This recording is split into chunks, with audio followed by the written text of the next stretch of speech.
Nicholas Cipriani was born in Brooklyn, New York. He's a veteran of the Vietnam War, and he's a natural storyteller. He has written 8 short stories, and 4 of them have been published. We will be talking about his short stories on 2 books that he has published, and they are A World Forgotten, and the other one is The Season Changer. I guess we will be putting it on in a little while. Mr. Cipriani, thank you for coming. My pleasure. Perhaps our viewers should know that we are almost related. Almost. Yeah, my aunt's daughter married a first cousin of yours. First cousin, right, correct. And the strange coincidence, we met today for the first time. Correct. Emailing and corresponding. Yeah, but personally we personally met. today. Where were you born in Brooklyn? I was born in Bedford-Stuyvesant, DeKalb Avenue, and 1943. There were Italian immigrants there, Italian-American families? Yeah, there were. There were mostly Italian. There was some German, some Irish, and black. And I imagine you went to school over there, right? St. Ambrose Catholic Elementary School for 4 years before we moved from there to Borough Park, which is also in Brooklyn, different section of Brooklyn. Yeah, I see. Tell me, did you start writing when you were in high school? You went to college, I guess, a couple of years? Yeah, I started writing, but quite by accident. 1978, I was writing on the Northern State going home in the heat of the summer, and thoughts came into my mind. I couldn't figure it out, but they were coming so quickly. By the time I got home, I realized I had a story. But you had never written before? Never written before. And you were an adult by now, right? Already. I was in my 30s, correct. And you had other profession, not writing? Not writing, not writing. So the stories were telling you, here is something you can become famous on. Exactly. The story I wrote, called A Message to the Children, dealt with a paraclete coming to Earth, partaking of human activities, befriending a young lady with her rascal brother, and going out and intermingling with the public. I thought it was a winner. I mean, this was 1978. Nothing like this ever appeared on TV before in a series or in a movie or a motion picture. I sent it out to all the publishers I knew. William Morris was one of them, and they all returned it. 1981, Michael Landon produced a movie, actually TV series, a drama TV series called Highway to Heaven. And guess what? It was after your story? He works for, he's under the auspices of William Morris. Yeah. He's an angel. He partakes of the activities of humankind, and he meets this young lady and her rascal brother. I said, what a coincidence. Yeah, yeah. Well, your stories are, the way I see it, and actually they are powerful stories. In the beginning, you feel that they are religious or Catholic, let's say, story. But in fact, there is an art in writing, and in a way, I wanted to title the program The Storyteller, because I believe you're a natural storyteller. Thank you. So once you start writing, you continue to write, and you wrote the whole 8 stories? No. Once the story was rejected, A Message to the Children, and I saw this program on television, I lost heart. I lost heart completely in writing. It was resurrected in 1995. The same feelings, the same inspiration that hit me in 78 now recurred in 95. I couldn't write fast enough. I was writing 2 stories at one time. At one time. Tell me, in your background, is there something that tells you that probably prepares you for the writing? For example, well, you were a teenager, imagine young adult. Did you read stories related to fables or science fiction or religious stories? Not really. I think I, like any other child, used my imagination. I mean, I came home from school, I took a towel from the bathroom, I put it around my throat, and I was Superman for a while.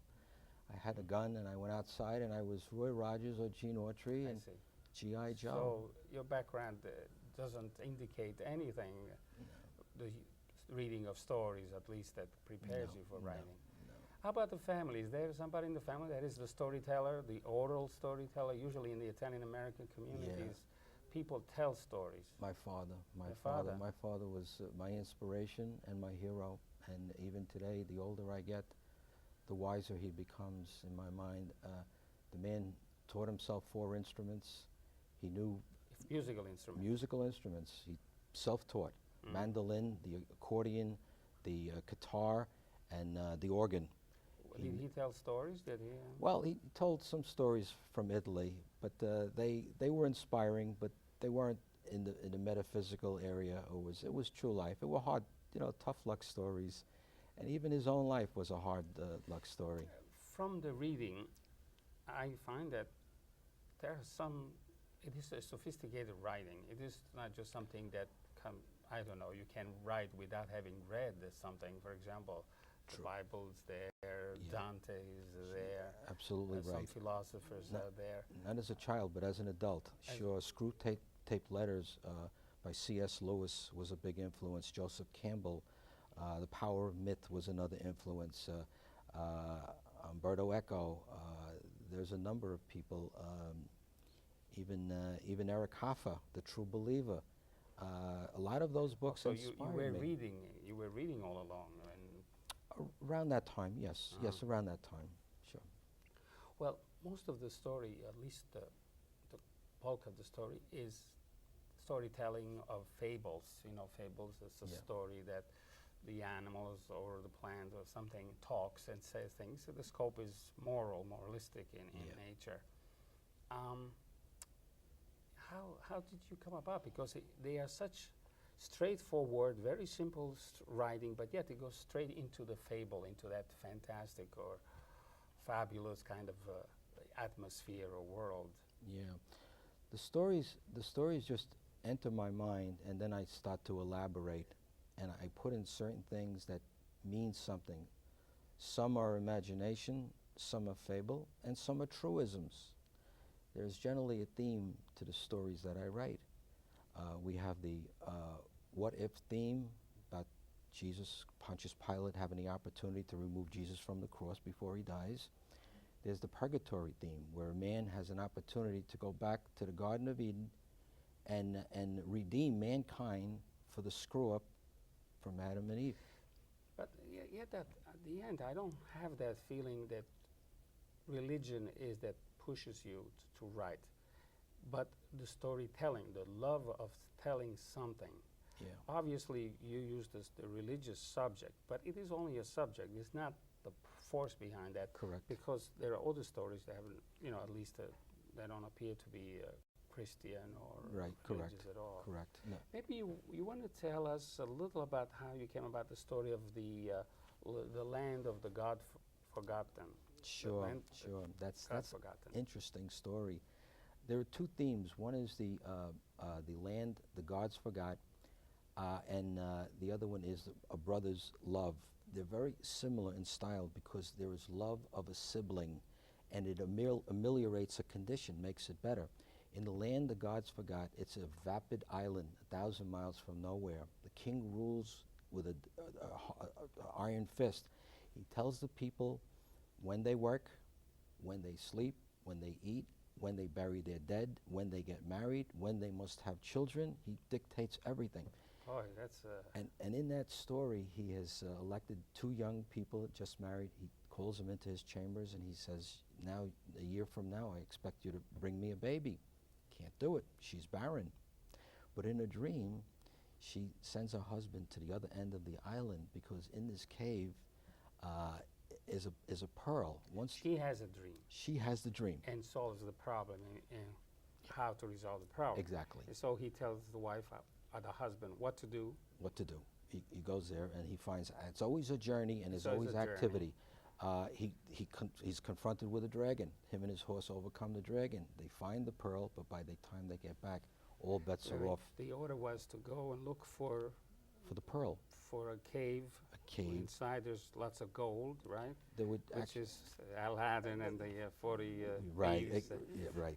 Dragons in those days, they wanted virgins and gold, and neither one could they do anything with. Unlike the Chinese dragons, they're jolly. They have fun, but the European dragon doesn't. I see. So this fellow who is you, Paul. You, Paul. Strange names you use, Yeah. Unusual names. Yeah. They just come to you like that, They or just come. Or It's, they it's, mean something. it's a relative of mine. You, Paul. You, Paul, just no, like that? his name is Paul. The U I put in front of it to make it more mythological. exotic, I Right. see. And Asher, Asher is the lady, the wife. Asherah, right. Asherah is a religious connotation. In ancient Hebrew, the consort of Yahweh was Asherah. That was his consort, the female goddess. So this fellow, you, Paul, goes into the cave and finds what he's supposed A pearl. He finds the pearl in a mullux, like a clam. Yeah. And on the way out, the dragon comes in. So between him and the horse, they overtake the dragon, and they're bringing the pearl back. But by the time they come back, which is almost 6 or 8 months, all bets are off. She's not in the same condition he left her in. So this is the type of story where maybe the Lord of the Rings type of... Similar. Similar. It's similar. Too bad that the lady who wrote that is made the millions, and you're still struggling. That was Tolkien. That Harry Yeah. Potter is. But yeah. it's very similar, and it's something a young person, even myself, I enjoyed the story tremendously. Thank you. But then you also have another story of where you infuse the Greek mythology, Greek gods, with the with the merman. Yeah, the the merman. merman. The merman. That interesting story. He was actually half man and half fish. That's what. And at the end, he fell in love with a human girl, and he didn't know that he had part humanity in him. He thought he was just a fish. He didn't know what he was. But as the story progresses, we find out that he's son of Neptune, which is the god of the sea, and a human person. And then he finds that at the end, because of this character in him, he dies. He's killed by a shark. He's killed by a shark. Eventually, he falls in love with the girl. Right. And he's resurrected. He's resurrected through... Why? Tell us, how is he resurrected? This is very classical Greek... he dies in his father's... Underworld. Yeah, underworld, netherworld, right. He dies in his father's arms, which is Neptune. Now, once he dies in his father's arms, he doesn't automatically go to Hades, to the portion of hell. So Neptune brings him into this portion and meets and sees Hades, who was actually his brother, mythological brother. Yeah. And he demands that Hades resurrect his life, which he can. And Hades at first has resistance. But Neptune says, if you don't, I will have all the water on earth seep right through into your domain. We will drown you. And you owe me a favor. Right, you owe me a favor if I do this for you. Don't drown this out. I see. And he does, and he becomes a person, and then he goes forward and he learns about humanity from the sage. There's another story. It's located in The Season Changer, which is this book here, The Season Changer. Correct. What happens here? There is a lady has a problem with her son. Yes, her son is in a coma, and it's directly related to the weather. The person that's causing this is called the season changer. And how he got his job was because the original season changer volunteered. When God created Earth, he put people in charge of time, gravity, and other things. And he wanted someone to take care of the seasons for Earth. And this angel volunteered. But after 4,000 years, he got tired of the job. He wanted out. And he realized, because he volunteered, that if he gets someone else to volunteer, he'll be out and they'll be in. And the way he did it was through the heart. He found the young boy that wanted his parents to live, but the heat was so grotesque, it was so unbelievable. He took the job. He changed the weather, made it cool. His parents lived for another 10, 15 years. And here the magic again appears. Apparently There's a story of the lady going into a bookstore and they offer, Right. somebody offers her a book. Right. He happens to be the season changer himself. And the season in change. human, right, in human And then form. when the lady goes to open the book, She finds that a vapor comes out and puts and her the in, magic begins. and the magic She starts. falls asleep. Magic starts in dreams. A lot of things happen in dreams. In that dream, the change from the real world that she was in with all the trouble and the child in the hospital, the dream immediately starts in a, it's not a fable, but now it's more realistic. She appears to be in a winter in the 18th century, Right, sometime earlier. Exactly. In what country? It could be New 17th, England, 18th New England century, New states. England states. Right. But what Describe a little the town as she sees. it's a quaint town. The buildings are all the same, and with smoke chimneys, and they're having a wonderful time for themselves because she's made a transition. She's made a transition from the regular world into a world of euphoria, utopia, Shangri-La, where in this world there is no hate, there is no lie, and there is no competition. So without those things, you have only love and the truth. And with love and the truth, they're very simple people. They don't need telephones, they don't need televisions, they're very simple people. The dreams appear repeatedly in your books, but they're not regular dreams. You fall asleep and you come up with a story, but this is a magic story. Something happens that changes eventually the real life. Yeah. How did you get that point? I would say that the dream is not a dream, but rather is an extension of reality or what could be. Right. There has to be a continuation of the story. And once it goes from the normal into the paranormal, there has to be a transition.